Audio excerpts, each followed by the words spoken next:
রাধে রাধে বন্ধুরা, শ্রী হরিকথা ইউটিউব চ্যানেলে তোমাদের সকলকে স্বাগত। ঈশ্বরের কাছে প্রার্থনা করি তোমরা সকলে ভালো থাকো। আজ তোমাদের বলবো, শ্রীকৃষ্ণ ও শ্রী বিষ্ণুর মধ্যে কি কোনো পার্থক্য আছে?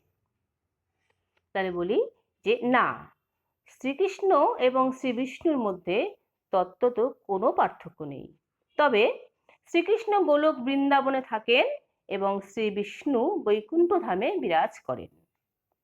ভগবান শ্রীকৃষ্ণ রূপে গোলক বৃন্দাবনে মাধুর্য রস আস্বাদন করে থাকেন এবং তিনি আবার বৈকুণ্ঠে শ্রী বিষ্ণু রূপে ঐশ্বর্য রস আস্বাদন করে থাকেন। ঠিক যেমন একটি লোক যখন আদালতে বিচারক, তখন সে খুব গম্ভীর, সবাই তাকে সম্মান করেন এবং তিনি যা আদেশ দেন সবাই তা পালন করতে বাধ্য হন।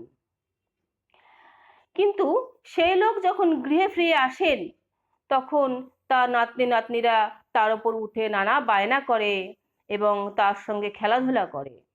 সেখানে তার মধ্যে কোনো সম্ভ্রমের ভাব থাকে না। ঠিক তদ্রূপ ভগবান বিষ্ণুরূপে যখন বৈকুণ্ঠ ধামে থাকেন, তখন তিনি তার ভক্তদের সঙ্গে সম্ভ্রমভাবে অবস্থান করেন। তাই ভগবান শ্রীকৃষ্ণের সঙ্গে আরও ঘনিষ্ঠভাবে যুক্ত হতে গেলে শুদ্ধ কৃষ্ণপ্রেম বিকশিত করে গোলক বৃন্দাবনে যেতে হয়। সেখানে ভগবানের সঙ্গে জীব সখ্য রসে, বাৎসল্য রসে কিংবা মধুর রসে সম্পর্ক স্থাপন করে ভগবানের নিকটতম হয়ে প্রেমময় সেবা সুখ আস্বাদন করতে পারে। হরে কৃষ্ণ হরে কৃষ্ণ। বন্ধুরা, কেমন লাগলো? অবশ্যই চ্যানেলটা লাইক, কমেন্ট এবং সাবস্ক্রাইব করে দিও। ধন্যবাদ।